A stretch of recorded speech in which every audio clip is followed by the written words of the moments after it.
return guest, Justin McDonough, or as I always remember you, Dunna. Welcome That would be back. me. Thanks for having me. Yeah, it's been a long time since we did. Back when you were on, it was you and Gerald together, and we just did. Well, actually, we recorded video, but didn't publish it. So it was like the audio only days. Yeah, So that was at Camera it's been a while. Camp too, wasn't it? Exactly. Sony Camera Camp. The first one. The first one I was at anyway. I don't know if it was the first of all. That was. I think it was the very first. Yeah, in Montana there. That was a good time. So if anyone wants to get up to speed on things we've talked about years ago, you can go back and listen to that old episode. But I think this one will be a little bit more relevant. I'm interested to know how things have changed since then. Yeah, I think that was the era, and this has been on my mind a lot lately. Like that was the beginning of what I consider like the modern video camera era, which basically is 10-bit. 10-bit is the big, like now it's the equalizer, right? Now that we've got 10-bit in everything, all the cameras are good.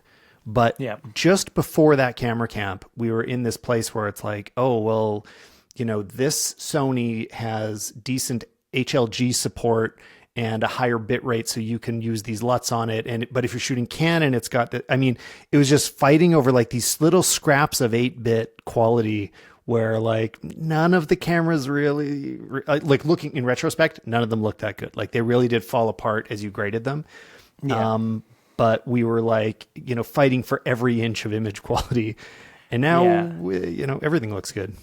It's really hard as someone who reviews cameras now to separate between things, because you could literally just grab whatever's the most recent and just be like, this is fine, like whatever's in your budget, like whatever works for you. Like, do you already have lenses? Like, probably just go with that. Like, it makes it tough. Whereas like I feel like in that era, which is kind of when I started on YouTube, it was much easier to make videos about, like you said, those kind of little nitpicky things, because they did make a difference in people's workflow and what made sense to recommend to people and that kind of stuff. They're almost all too good now. Yes, 100%. Well, and that's what we're going to get into today is, dig through your camera bag a bit. I'll talk a bit about what I've been using and also just like tech in general. Like, I sent you some notes before this, but anything you've been excited about, feel free to jump into it. But for a little background before, anybody that hasn't seen your channel before, what's your life story? How did you get where you are as a, creative tech YouTuber?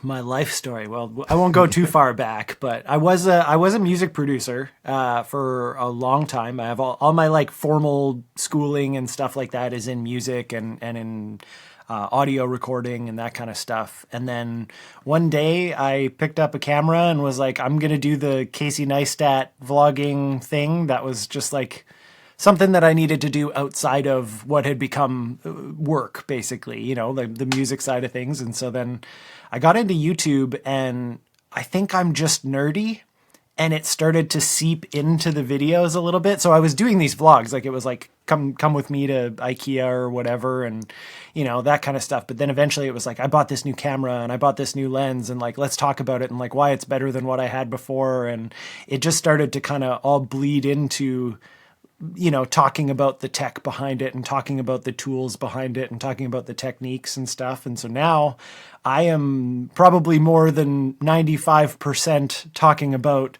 photography, videography, how to make better videos, how to take better photos, and the gear associated with it, trying to give as much of the stuff that I've learned over the last 7 years as I possibly can to the people who watch my videos. Yeah, I'm glad we kind of ended up in a place where we can talk about things other than ourselves. Like when it was like vlogging, like here's my day.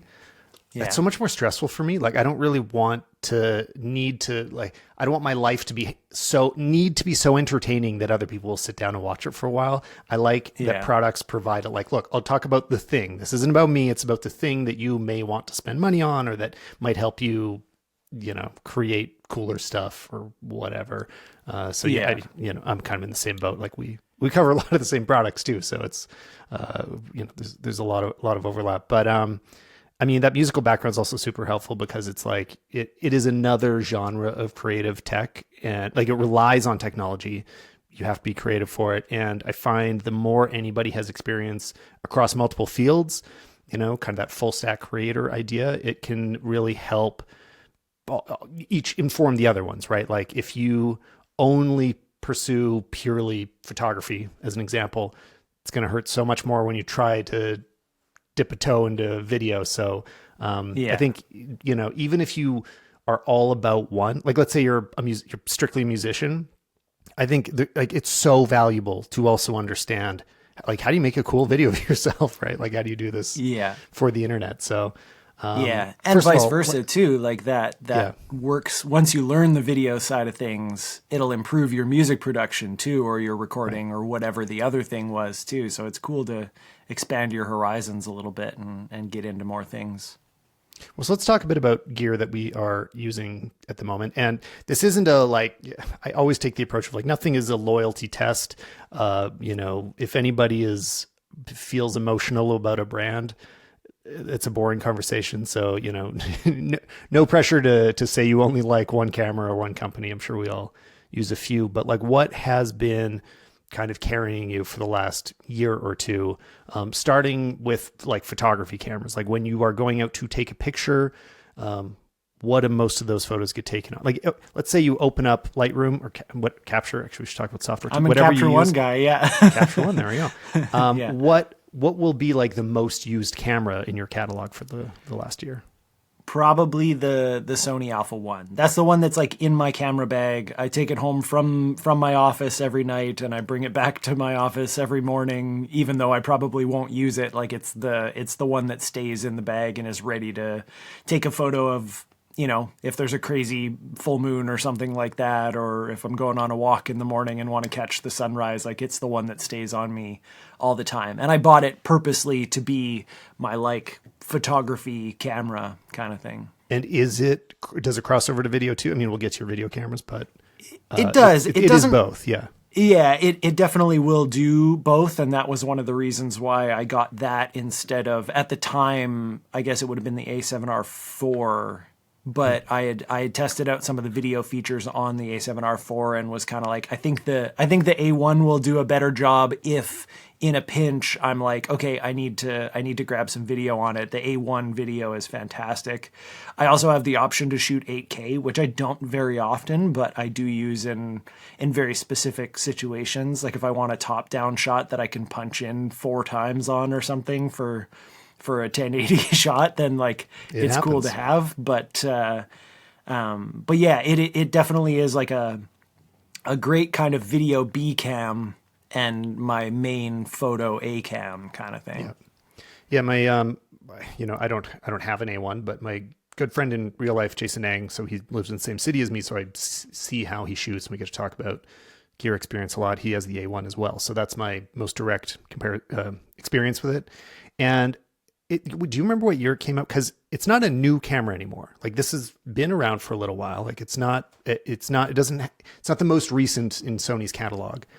Yeah. But the way I think about it is that it was built to hold up for as long as possible, because even now with Sony has released so much since the A1 came out, it still holds its own as the best in a few categories. It was designed to be, let's throw everything at the wall. And if you buy this camera, you can feel confident that it's not going to feel old for a long time. And it has completely not started to feel old yet. It just still is like one of the, like we can talk about cameras in terms of like best value, like best for the dollar or best for a certain category. But it's just sort of no, it's like spend all the money and make it as good as you can make anything.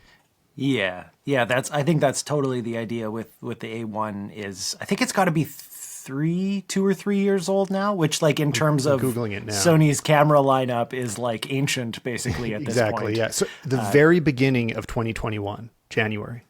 Okay, cool. So we're coming up on 3 years then. Yeah. Yeah. So it's not old. It's like Sony has released a lot in that time and even made some pretty significant changes.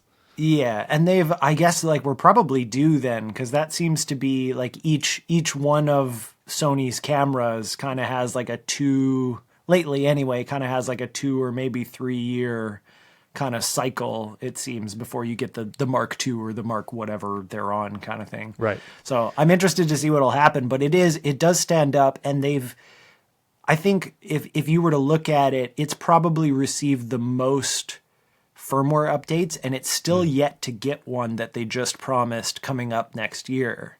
So it's going to get another firmware update in March or whatever it is that they announced at in New York there at Creative Space. Does anything share the same sensor as the A1? Like, I don't think so. I think it's like the only one that has that, right? Yeah, because it's the 50 megapixel stacked sensor, and I don't think anything else. Maybe the R5 has a stacked sensor on it, but that was kind of the thing that drew me to it. They sent me one out as a loaner because they had just released the 50 millimeter 1.2 as well, and so they sent me both of these things, and both of these they both cost more than my vehicle at the time. And I made a whole video about like how like, okay, this is a ridiculous setup and I will never own, I'm probably never going to get into this, you know, like as here's far a as review like, comparing my car to my camera, which is better. There you go. Yeah. The like backup cam, which is more useful for me getting from A to B or my, this new camera. But yeah. And in that video, the funny thing is that I said, I will never buy this camera. This doesn't make sense for me as a YouTube creator, as the way that I treat photography and stuff like that. And I couldn't get it out of my mind. Like it left an impression with me. And I don't know if it was because I was also shooting with the 51.2 at the time, but something about the photos that were coming out of it they just stood out against all the other ones. And so then probably a year later, I was like gonna start taking landscape photography more seriously. I was living in Alberta at the time, so I was traveling to the Rockies pretty regularly, and I was like, I want my images to just be that next level up, and I got it. And then of course I moved away from Alberta, but it's still like there's something about the images that come off of that sensor that just they wow me comparatively to like I have 2 or 3 other Sony cameras, and I can tell a difference. And I mean, maybe I'm making it all up in my head because I paid so much money for it. I'm internally making it worth it, but I don't know what. There's something also to that, like it feels different when you shoot it and you're excited about it, even if technically it's comparable or isn't making a huge difference. Like if you feel different, the photos can actually be turning out different. But let's cross this over into video right away because obviously all of this interacts. What do you use to shoot your standard YouTube videos? What camera's seen the most video use lately? Yeah, my FX3 is my go-to for video. That's what we're looking at right now. And I will go out of my way to use this camera to shoot my videos, even if if I have other cameras already in my bag. Like I've got an A7 IV too that kind of floats between photo and video when I need it. The flip screen is kind of a big deal for me, so sometimes the A1 isn't going to cut it. But I will, if I know I'm going to shoot something, I will go out of my way to make sure that my FX3 is ready to go. I had forgotten that about the A1, that it has the older, like how long Sony didn't have the full flip screen. It really went for a while. Yeah, and it's just the like up and down. So and now they have the best flip screen. It's like they started off having the most restricted, but in a few years they've gone to having like the most versatile in the A7R5, right? That's the very and the new the A9 III has the new one too. Yeah. So the two things that I would say hold me back with like the A1 and what I don't love about it in the time I've spent using it, the flip screen, I forgot about it, but also the the file size and speed. Like if you turn up the frame rates, first of all, the files are just really large for a 50 megapixel camera. Like we kind of forget that not every compression ratio is created the same. So compared to my Canon, I mean, the files are like double for very similar megapixel, which is strange. And, you know, it's not a downside in terms of what the images look like. They look pretty comparable between the two, but the storage is like, oh man, I'm filling cards real fast using the A1. But that's true. It definitely. I'm not sure what causes that, and I know that you've got a couple of different compression options in there. I think when I got it, I set it up to the like lossless compression, which I think may have been new on that camera as well, and then I haven't thought about it since. I just kind of was ready to take the hit on buying Sure, SSDs and whatever. I mean, yeah. that's like totally a valid way of approaching is just buy enough stuff that you're not thinking about it, right? Just like have the storage available. Something have you ever gone into testing the like lossless versus lossy compression in these cameras? Because a lot of them offer it. It has a pretty big impact on the file size, but I don't see many in-depth videos helping people choose. I think that the general consensus, because I feel like when I bought the camera, I did some looking into that and maybe shot a couple of tests myself and just found that there was like the difference wasn't enough to make a video about almost, like you almost want to like, you want some drama or you want something to talk about there. Right, and it was kind of like, well, they're both fine. Like it's, I think the one thing that I noticed, especially because I was using Lightroom at the time, is that the lossless compression was a little harder for it to read or whatever. Like it's kind of like, thinking of video, you shoot ProRes because it's easier on the computer, but you get the larger file sizes or whatever. It's kind of like that, like the different types of, and then you would shoot like H.265 to save space, but it would be harder on the computer. Yeah. And so I feel like it's kind of like that. But honestly, from a quality standpoint, I don't think I've ever played around with it enough to find a difference. I pursue the opposite strategy of like, I'm usually shooting compressed on every camera, even for, I don't know, I've only turned it up when it's like, okay, this is a pretty important commercial job and like, this is going to get printed big. So I just don't want to take any chances that secretly there's some visual difference I'm not perceiving. But when I've looked at them side by side, like I cannot find a quality difference, like even when it comes to a lot of the like compression that could be visible, same as things like, long op versus all I when it comes to video. A lot of this is like micro compression. It's not like macro blocking. It's not stuff that you're going to see from any distance. It's only like really like the behavior of fine details or like it's things that you see when you really zoom in. It's not the big picture things that like dynamic range or the amount of color that's adjustable. Like the average person's reception of your photo will be very similar. Regardless of which of those compression things you take. Like obviously a bigger decision is shooting in JPEG versus RAW. Like it's not even, it's not even close. Any type of RAW does pretty well. All in all. Yeah. So. I think all of the companies have done a nice job with their compression styles. Like if, like you said, like I feel like we're getting nitpicky there and I feel like it's more about computer processing and file sizes than it is about quality at that point. I mean, just the fact that they're allowed to call it lossless compression kind of sold me. Like, I mean, maybe that's a marketing gimmick or whatever. Like maybe there is some kind of loss in quality in the compression, but I don't know. That was enough for me, and I haven't. Yeah, I haven't had any problems with any files ever. So. Yeah. And I mean, even the ability to, to me, it's like, as long as like I can do normal highlight recovery and normal white balance adjustments, and there's no reduction in quality in those adjustments, I'm like, okay, good enough. It's going to work for me.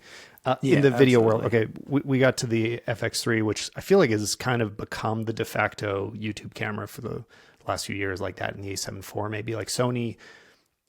According to what I see on like Petapixel, they don't seem to have taken over in terms of raw number of sales, but they definitely just seem to dominate the creator space. Most people on this podcast are probably using Sony's basically. Yeah. I still feel like the FX3, I'm always surprised how it is missing certain key features because like I don't use it regularly, and I look at a photo of it. I'm like, wow, what a beautiful compact cinema camera. Yeah. Then I remind myself what some of the specific specs are of like no shutter angle. I think there's certain like visualization tools that are missing from it, and maybe you can remind me anything else that's missing that is like really standard on cinema cameras. I'm like, this is such a weird This is such a weird hybrid that it is Yeah. meant to be a video camera and still missing some key stuff.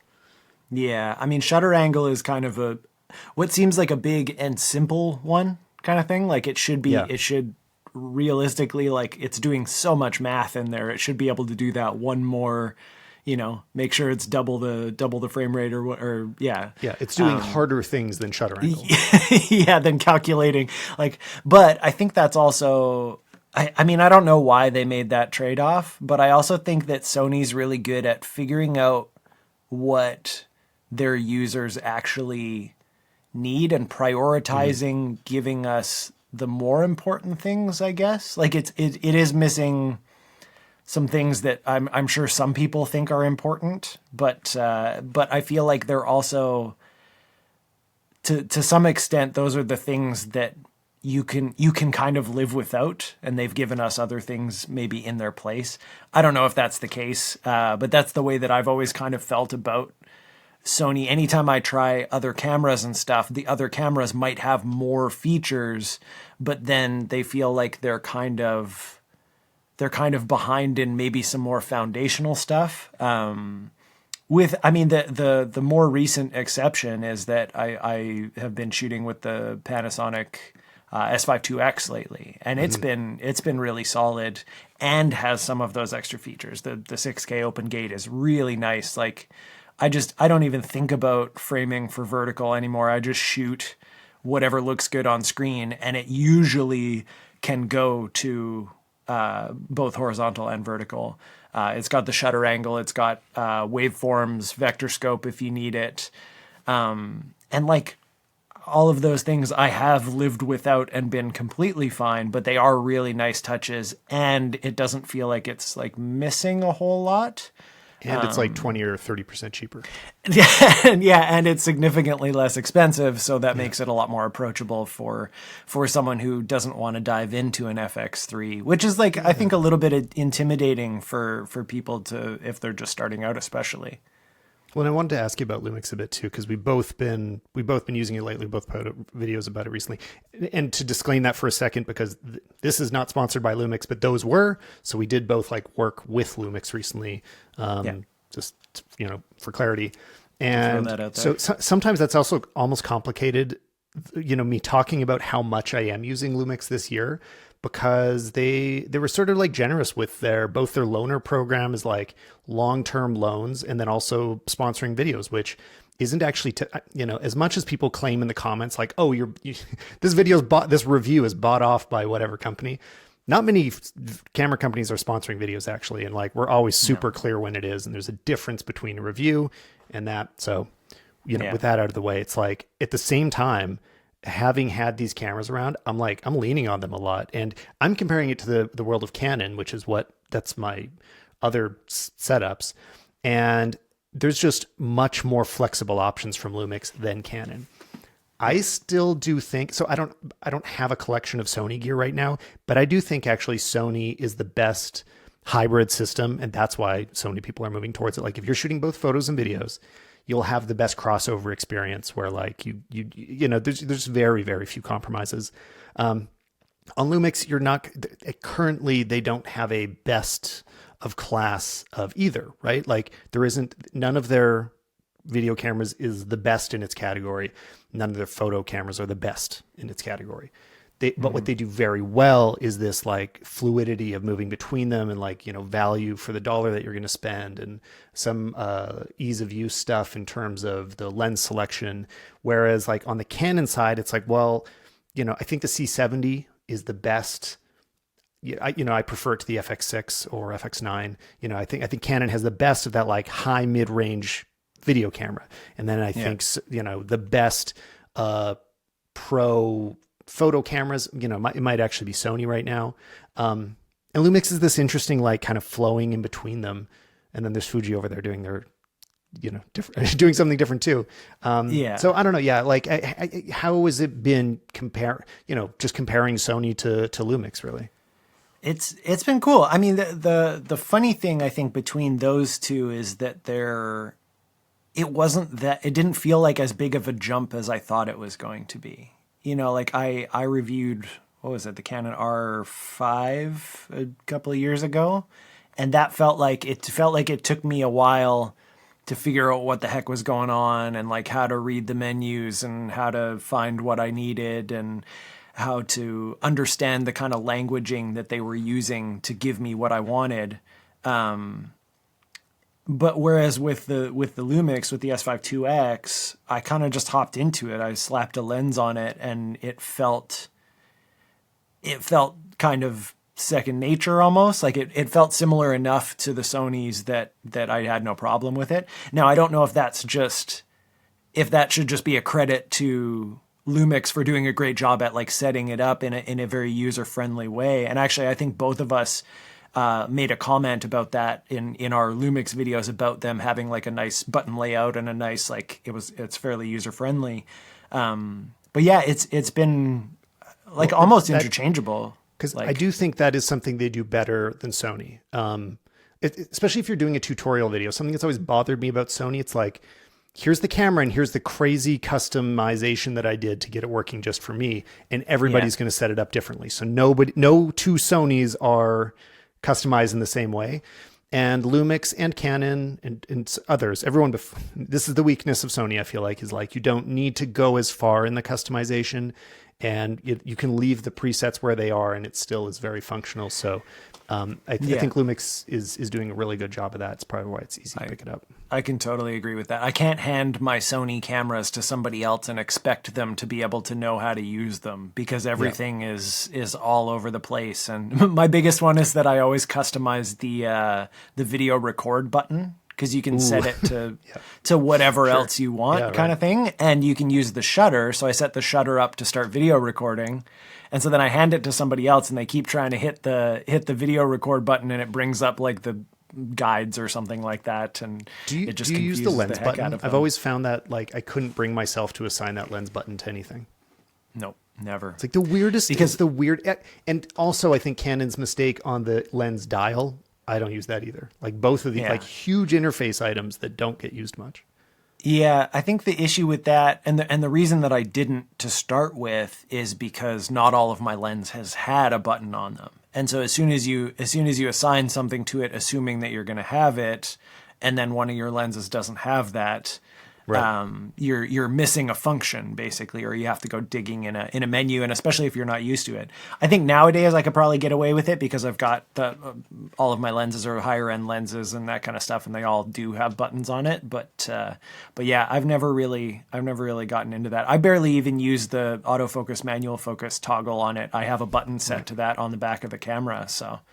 You know, one other thing that, just while I was thinking of it, I was just looking up when the Canon R5 was released, and it was a little earlier, so July 2020. And they're not directly comparable. The A1 is it's a more higher end camera than the R5, but Canon also has a few less options at the moment. But this was July 2020. One thing I like about Canon is the slightly slower release cycle, because that feeling of like, oh, I just bought the best of the best and it's going to last.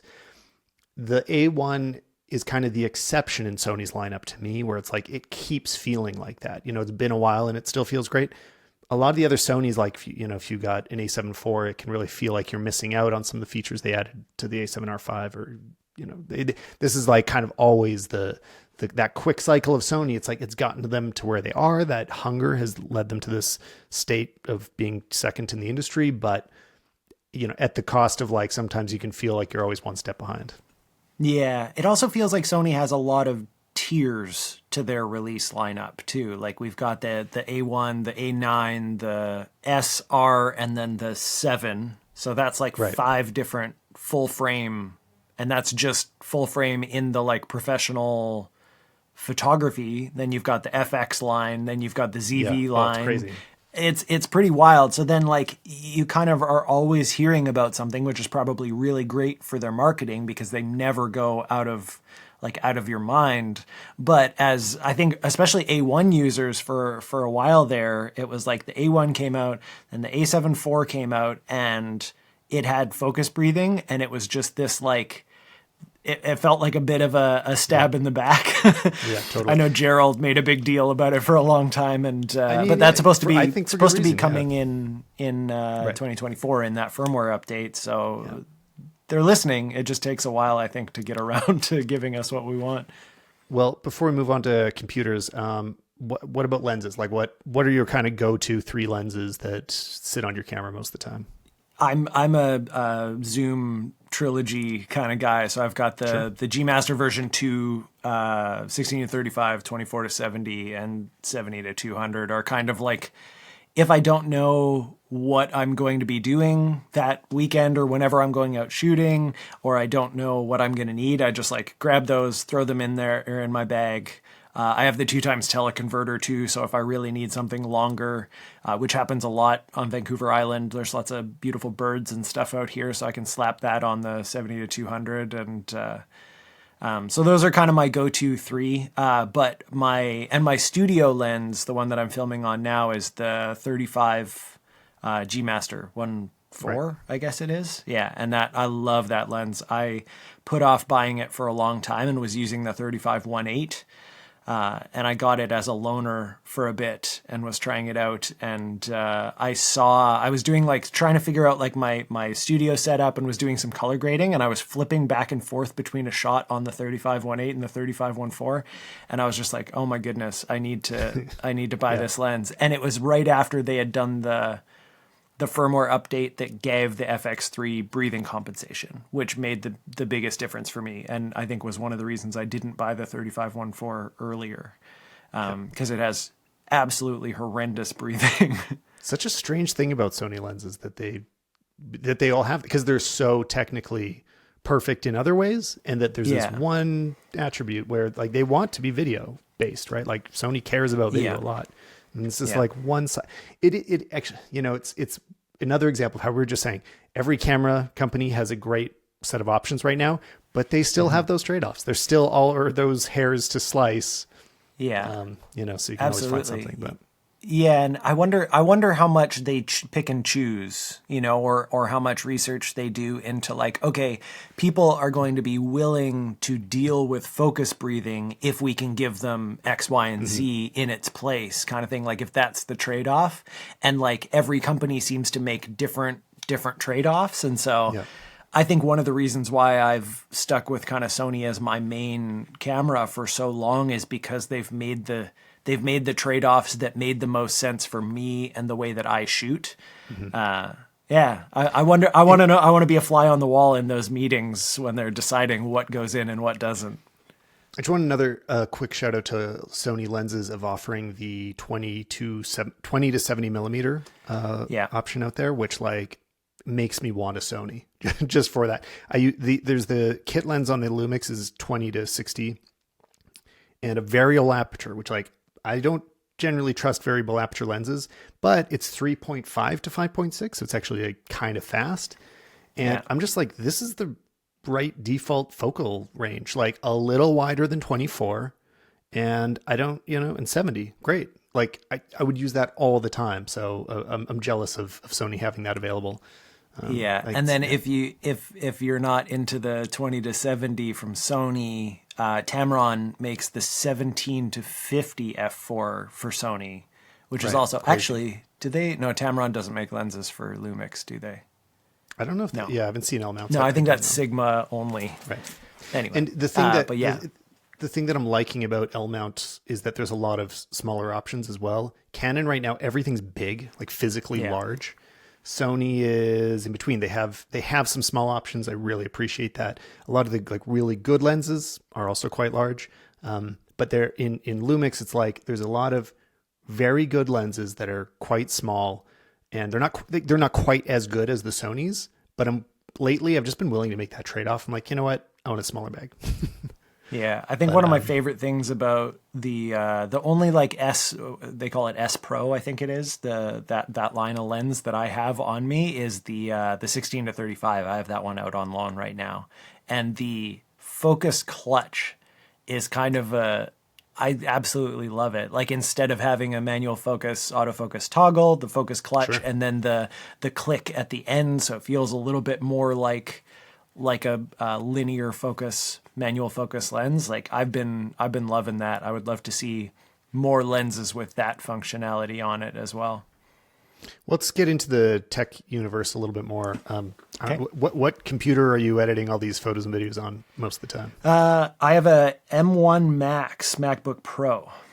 Nice. So I've managed to hold off, which I'm not usually very good at, but I'm trying to practice what I preach. I have managed to hold off on the last couple of cycles of upgrading that, and it still works fantastic, which is Course, usually yeah. I mean, yeah.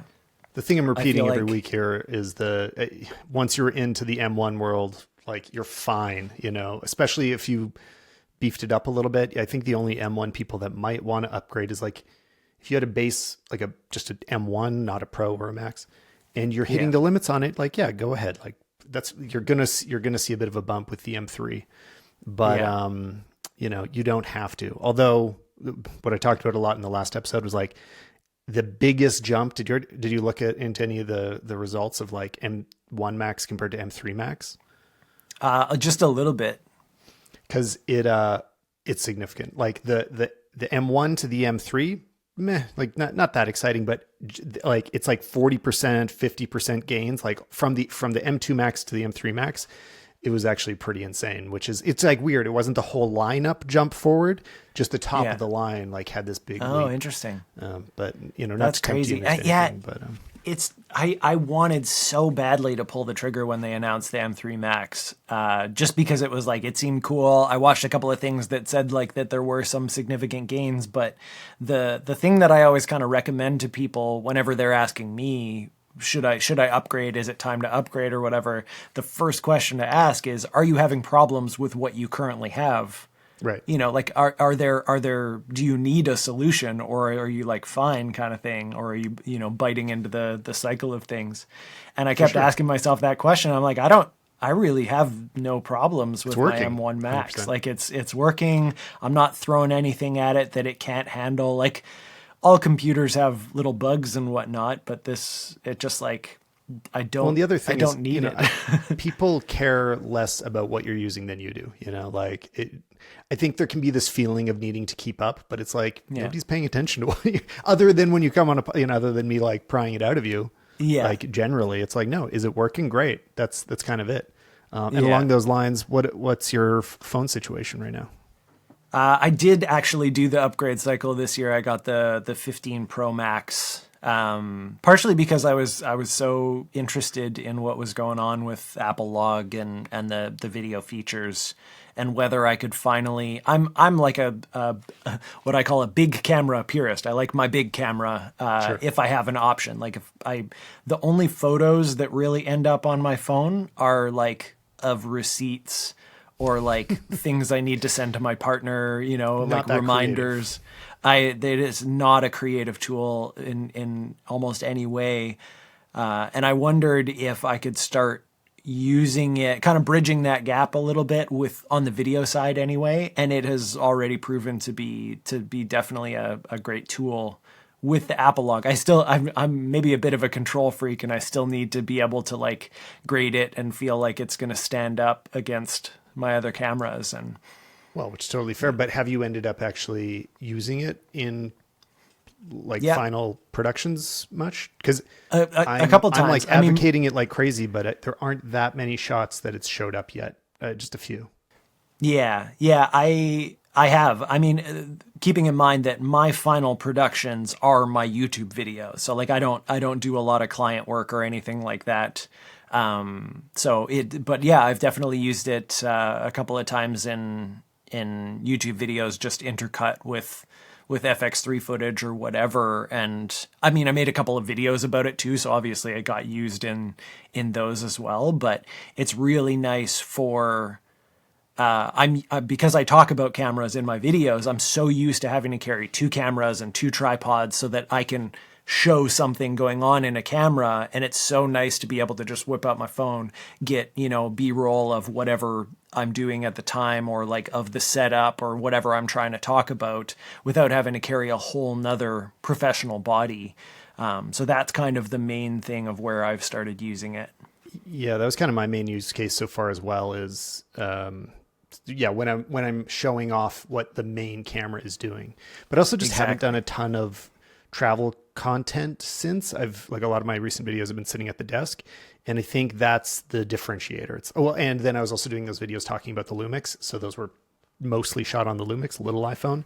But I think next year, once I start doing more stuff that's on the road, like I'm pretty happy to get way more like establishing shots, wide shots, things that don't have any reason to have a blurry background. Like that's the difference. That's basically the whole difference. Like that's the only reason I won't be choosing the iPhone a lot of the times. Like, well, I want the background to blur out. Like I want some lens characteristics that isn't going to be on a phone. That's when it'll matter. And the rest of the time, I'm pretty comfortable with how that Apple log looks. Yeah, 100%. And I'm the kind of person who when I'm shooting with my phone, I want it to just be like my phone. Like I just want to pull it out, shoot something, and then move on kind of thing. Like something that's happening quickly or whatever. I don't want to have to slap a rig on it, or if I'm going to go that far, if I'm going to use filters or any of that kind of stuff, like I might as well just pull out my big camera because it's all got that ready to go. So I'm mostly there, but what does feel missing for me still is like a great solution for attaching storage and like just, being able to quickly write to something external, because if I'm shooting YouTube video, my phone is already full all the time. Like I'm already struggling with file management. So, shooting any ProRes is just enormous. Yeah. And are you using the Blackmagic app at all yet?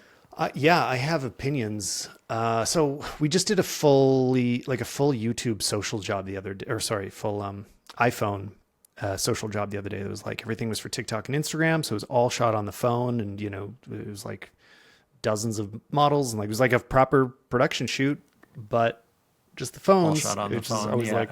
Which has been a big theme for me this year. Actually, we've done a lot less of the like big commercial stuff where the big camera comes out, like way more phone. I've talked about it in the past, but this year it's been like just like pronounced, like really the most significant difference yet. Yeah. And what I find to be the problem with Blackmagic is that it starts you off wherever you were last time, which sometimes has a lot of customization. So that worked great. On this job, we'd like put it on a tripod, and like I have some time to think about the settings while people set up in front of me, just like a commercial shoot. That's all fine. In the regular world, walking around, I find that like I just need to like get a shot of the next thing, and it is not as quick and intuitive to make settings changes on Blackmagic as with a regular camera, or it's easier to screw them up. Yeah. And there's no way to just jump into auto mode like in the default camera app. So when I'm creating stuff for TikTok or Instagram, I'm like, well, most of the time I just need to like open my phone. Like the difference between the camera app and the Blackmagic camera app is that I just open it and it's already looking good. It's working. I don't need to do anything. Maybe just tap the screen, and then it's like, it's great. But Blackmagic, it's like I always need to think like, oh wait, I was inside last time I was shooting, so my white balance is wrong. Oh, I locked my exposure, so that's why it's so dark. Like there can be 5 or 6 things that are like, oh, this just all looks wrong. Like everything's a bit off. And then I have to find those settings compared to the default camera app. So I keep reaching for the camera app because the results look the same. You just lose the control. I would love to see Blackmagic implement basically a button that's just like auto mode. Auto button. Yeah. Just like look good. Do the default. What about you? Are you using I pretty much leave the Blackmagic camera app in auto mode, so that every time I have it on my action button now, so it automatically opens up and is ready to go into Blackmagic Cam. But yeah, I'm using it mostly as an auto kind of thing. So I'm not as worried about it, mostly the only reason that I actually use it is because it has the different compression options, because you don't have to shoot ProRes HQ or whatever. You can shoot in an H.265, which still is 10-bit and still looks great as far as the, I didn't actually do that yet. I didn't shoot the log H.265. Does it work? Does that work? It had bugs when the app first came out, but it's fixed. Yeah, I've never had any issues with it, so it seems to be fine. But and that's going back to what you were saying about like your iPhone's like almost always maxed out on storage. It's like that makes such a huge difference, because if I were to open the default camera app now and try and shoot log footage, it would probably tell me I've got like 3 minutes worth of footage because it's ProRes HQ, like just the largest file size. So I would love to see Apple give us an update that has an option for still 10-bit, still Apple log, but maybe an H.265 version in the default camera app, because everybody knows how to use it. It really is the easiest. Like, obviously I have other things that I would love them to give us too, but then we start to dip into the category of things like the Blackmagic camera app, or I really need to get into Moments, because I think they just updated theirs too to give some options, but I haven't dove into it yet. Yeah, Moment is also solid. How about software? What are you using both in terms of photo and video most of the time? So photo is primarily Capture One with a little bit of Photoshop sprinkled in there. Generative fill is such a huge thing, and it's actually very been addictive. I can do a whole episode on it. Oh man, and it's like beyond like how crazy you can get with it. It's also just like a really helpful tool as like not doing crazy things with it. Like, that's all the exciting stuff. The crazy stuff is kind of boring to me, because like, okay, I tried it once, I'm never going to use it. It's the, filling in wrinkles in clothing that, or like, it can do things that I just wouldn't attempt to do in Photoshop most of the time. So I'm like, oh, I don't have time for this kind of a cloning project. Like, I'm just going to leave that random thing in the background. And now it's like, well, do I want to wait 10 seconds? And it'll mostly do a good job. Yeah, it's pretty wild. Like I was in when I was in New York for the A9 III launch, we went down to the like classic Dumbo shot, and with the manhole cover in the front or whatever, and like there were just people everywhere. And like I would have normally I would have been like, okay, well, it was busy, like it's a crowd, whatever, like, but I spent, I don't know, maybe 15, 20 minutes like cloning out people with the generative fill, and it looks great. Like it's one of my favorite photos.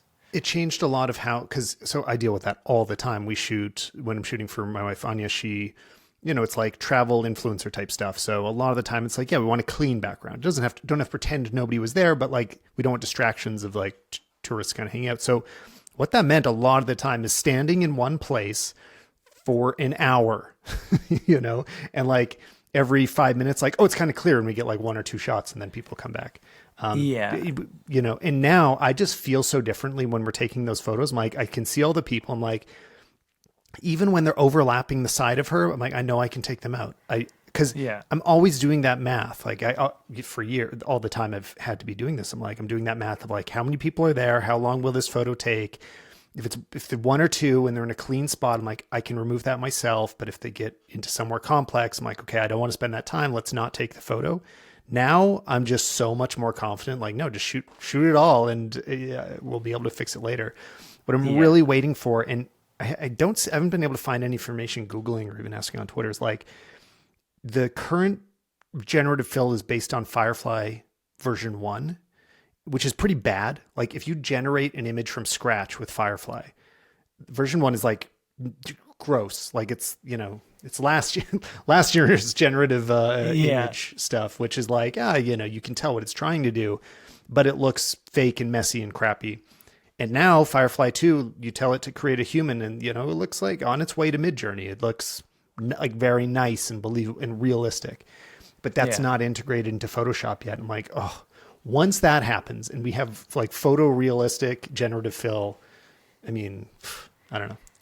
Yeah, that's going to be a game changer. And again, like you said, it's those calculations that you're doing, and the fact that it's changed how you shoot. Like it's changed the process of taking the photo because the tools that you can use later. And so that's a big one for me lately. I've been going into Photoshop to do that cleanup a lot more than I did, the year before or whatever, because it was kind of, all of them were kind of the same. You're using a healing brush or a cloning stamp kind of tool or whatever, whether it's in Capture One or whether it's in Photoshop or in Lightroom or whatever.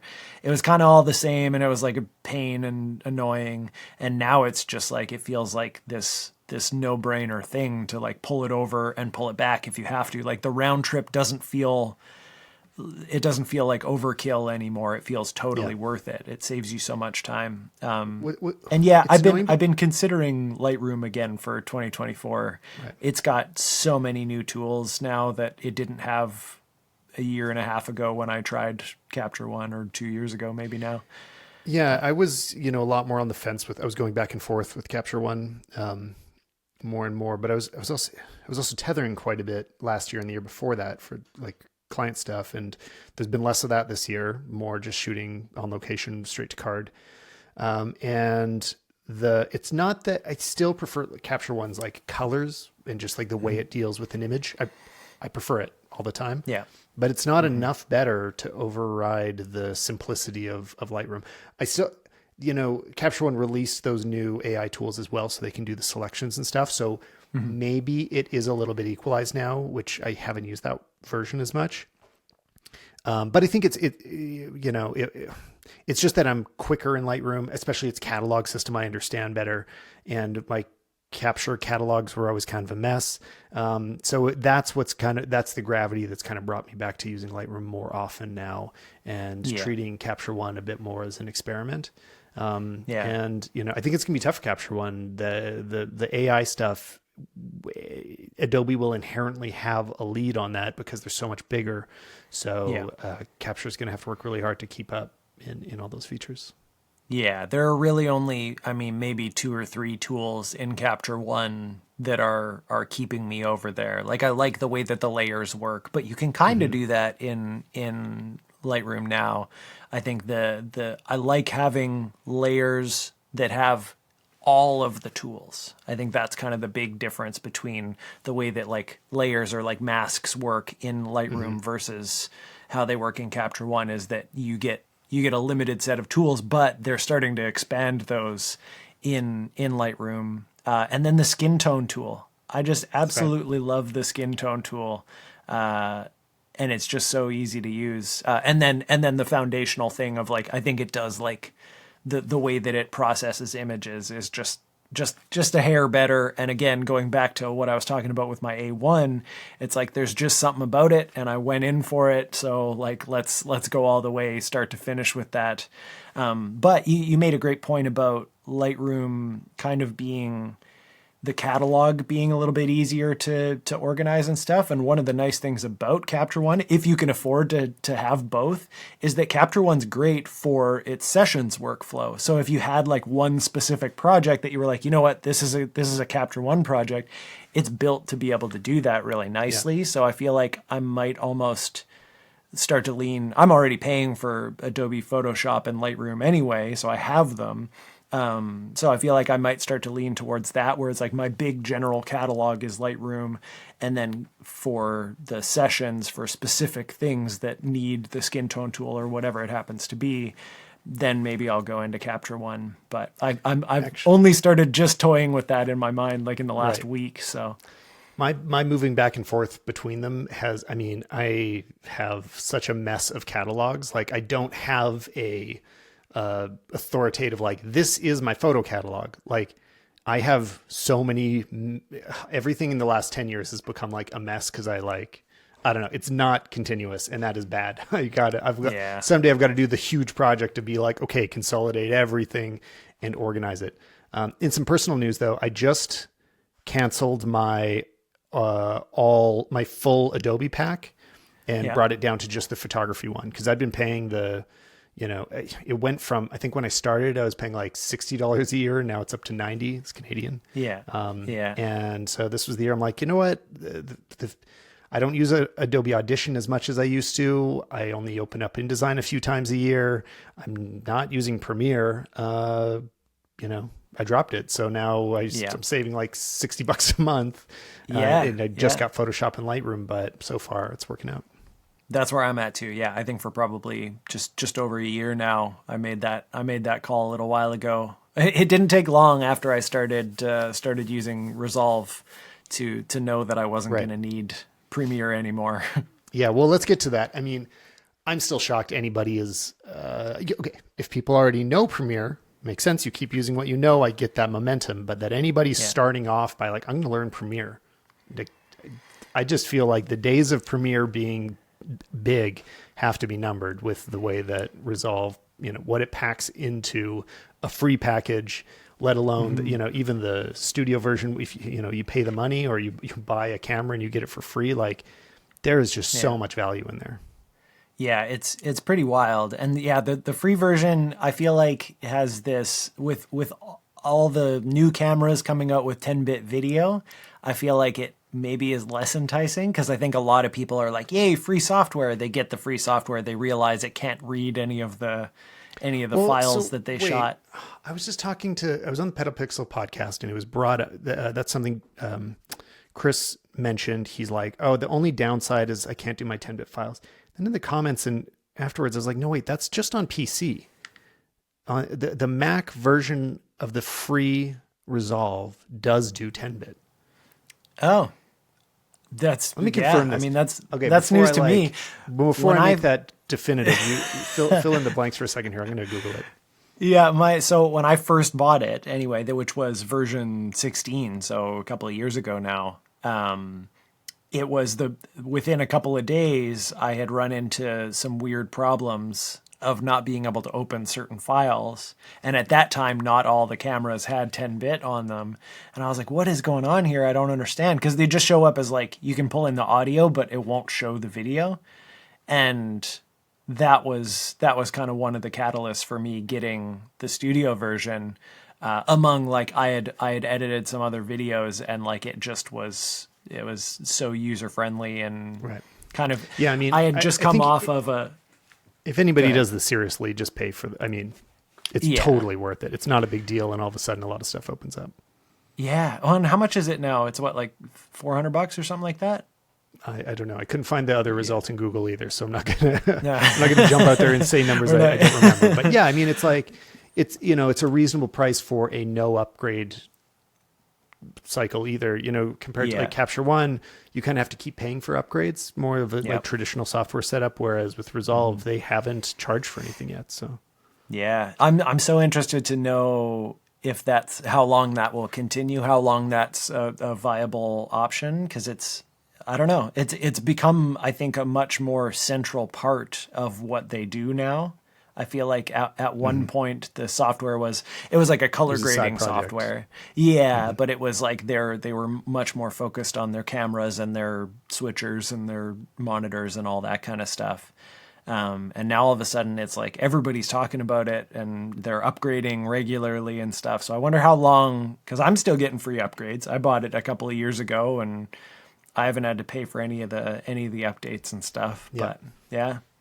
Yeah, I mean, what I always say is basically like that. If you're going down the path of professional stuff, like Resolve is the choice right now. And Final Cut, like the reason I stay on Final Cut is if speed is your priority, especially. So if you do a lot of social media stuff, Final Cut's just like, I prefer the editing metaphor in there. It's faster.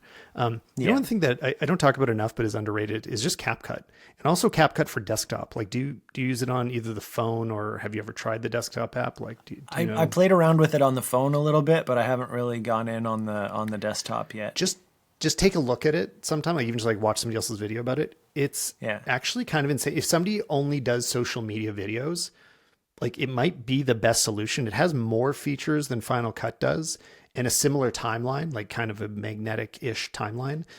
It's actually surprisingly great and starts off as a free download. So it's worth playing around with. You're not the first person I've heard say that too. And like stuff like I think the last couple of times that I've opened CapCut was just to like throw subtitles on a video that was already edited. Like I edited it on my computer, send it over to my phone, slap it in CapCut and let it do the auto-generated subtitles. It's all that stuff that it can do better than, I mean, Resolve is closer to being at the same place, but like, all the subtitles are baked in, right? Like you just hit a button and they display correctly and they do everything the way you'd expect. Green screen stuff where it's like the AI green screen. In Final Cut, you have to buy third-party plugins. There's Magic Mask in Resolve, which is the best of them. But there's also all these like stacked effects that are just like pre-designed in CapCut that none of the others would have, where it's like, oh, it'll radiate out of your body and just like interesting effects that people use. Like they are novel, but they are used often. So it's just like, it's worth checking out. Yeah, totally. And I mean, that's a tough thing, I think, for those software like Dissolve. DaVinci Resolve has a bunch of built-in effects and stuff like that. I know Final Cut does. I know Premiere does. But a lot of them are kind of like cheesy, or like they're not actually the ones that you want. And most of the time it's because they go too like overboard with them, kind of thing. Or even like the titles and stuff, like the animated titles are usually like too much, whereas like you just want something like a little bit simpler or whatever. So and I noticed that about CapCut is like going through and like picking titles or subtitle like fonts and stuff like that. It's just like right in front of you, and it looks useful. So you've inspired me. I definitely am going to dive in a little bit more. It starts from the perspective of like, you're not a video editor. You just want to get this done, and you don't want to learn software. And Resolve is amazing, but it has the same approach of Premiere, that it's like, well, first learn everything, jump over this huge hurdle, and there'll be a reward at the end. Whereas, CapCut's like, we will always be a consumer, like a casual user company. We'll just make it really easy to get pro results without even understanding what you're doing, which is absolutely pretty cool. And I think underrated, especially by professionals will snub that kind of stuff because we want more. But when it comes to like recommending for other people, like I don't know. I think it's a little underrated. Totally. What else you got? So now we're sort of into like open categories of like, are there just any like life accessories or anything else that's either in your creative bag or in just day to day, a good beard trimmer or anything? I mean, like I'm a big backpack guy, so like I am trying.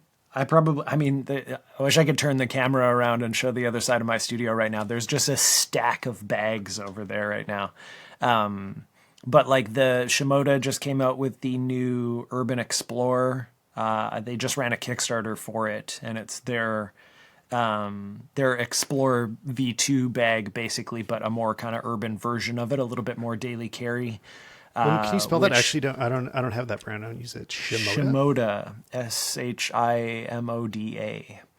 They're known for kind of more like adventure bags. It was one of the designers from F-Stop Bags that went off and did his own thing, and they're probably my current favorite as far as like their whole lineup. Like I have some of their kind of more action oriented stuff, but this new bag is kind of my daily. I keep going back and forth to it when I get new stuff in.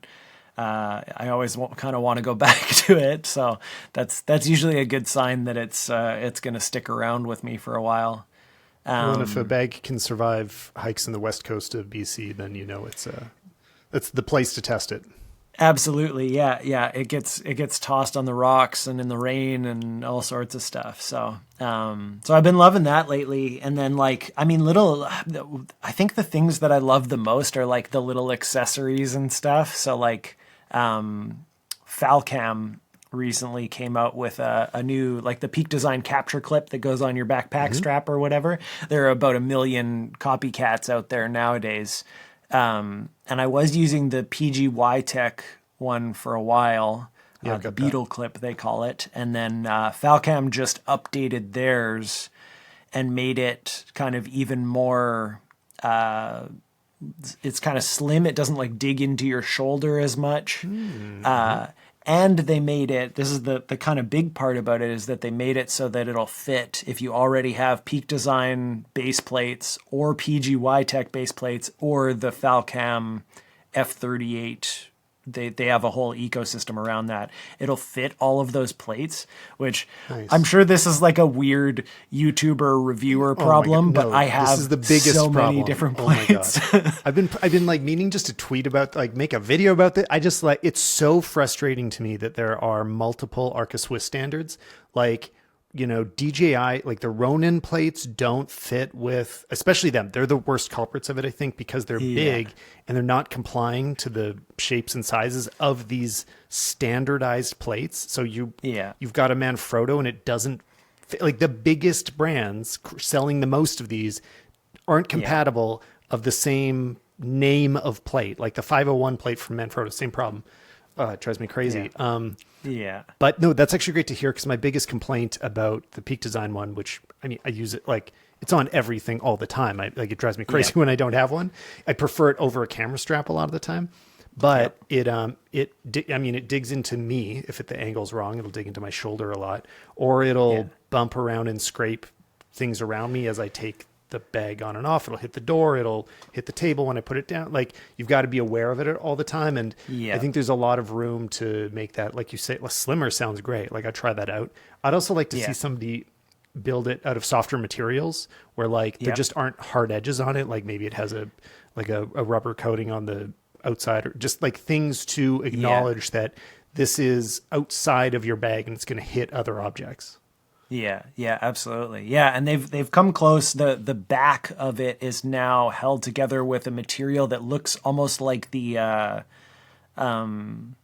Peak Design like strap lock thing, like the tether or whatever, that kind of material that can supposedly hold like 90 kilograms or whatever. It looks like it's made out of that, and that's the only thing that goes around the actual or the backpack strap itself, which is kind of cool. So there's nothing like actually against you. Like, there's not a big bulky metal piece. It's still metal on the front, so it's it can, like you said, like you can smack it into walls and stuff like that. But that one's brand new. Like that. That's one that stresses me out. Is like you flip your bag around to throw it in the door and smack your window or whatever on the way in. Yeah, absolutely. So I mean, that's a good one. That's those kind of little things. Is Falcam so? There's Ulanzi is an Amazon brand I see all the time. Are they like reselling Ulanzi, or it is Ulanzi? So they're very connected. Right? I think so. Ulanzi uses Falcam's F38 system in a lot of their stuff, and Falcam seems to sell through Ulanzi. But I made this mistake. They reached out to me and asked if I wanted to try the new clip and stuff like that. And I was like, hey, like, can you send over the clip? And like, I lost my Ulanzi tripod, which is one of my favorite tripods, coming back from Mexico, because apparently I can't take a tripod on a carry-on coming from Mexico. So they took it anyway. So I do it all the time. That's crazy. Yeah, it was a weird one, but but anyway, so then like Falcam hit me up and I was like, would you mind sending me another one of the newer tripods? They had updated it so I can check it out as well. And they're like, hey, that's not us. Like they use our thing. So they are connected, but they're not exactly the same company. That's very confusing, but okay. it is a little bit confusing. I think that Falcam makes the F38 system, which is like there's that's the kind of Arca Swiss tripod plate type of thing. Then they have the F22 system, which is similar to a NATO rail, and then they have an F55 system, which is more like a Manfrotto. What was it, 502, like the big bulky one kind of thing.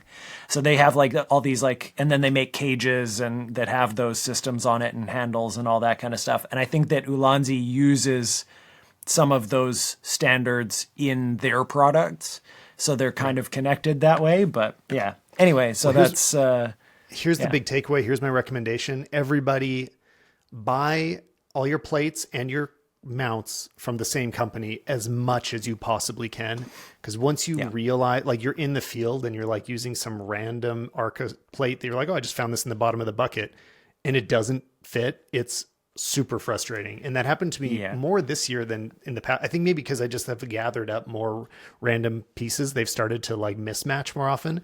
And it just, it's so like embarrassing too with other people around you. Like if you're like on a shoot and they're like, what are you doing? You're like, I swear these are the same. These are supposed to be compatible. You're sitting there wrapping gaff tape around it so it'll stay on the tripod. And they're like, hey, Tyler, what are you up to, bud? Oh man. No, I had a camera like go down. It didn't hit the ground, but it moved. It fell a little distance and got caught, but because I just didn't notice the height of the bottom of the Arca plate was like taller on the one that or whatever. It's annoying. Yeah, so wild. But you got anything else you're working on you want to let us know about? I mean, just I'm getting ready for 2024. I kind of winding down for the rest of this year Nice. and going into Christmas mode, and then trying to figure out what things are going to look like next year. Trying to do this Creative Differences series, which is me editing photos with other photo editors, both editing the same photo, and then taking a look at that. So, kind of creating some more kind of serial or series like that on the YouTube channel, so that so that people have something to kind of keep coming back to, and just trying to keep doing it, basically. Yeah. Great. Well, thanks for coming on. If anybody isn't following, it's Done and Did It everywhere, I think. Everywhere. Thanks, You got it. Thanks for having me.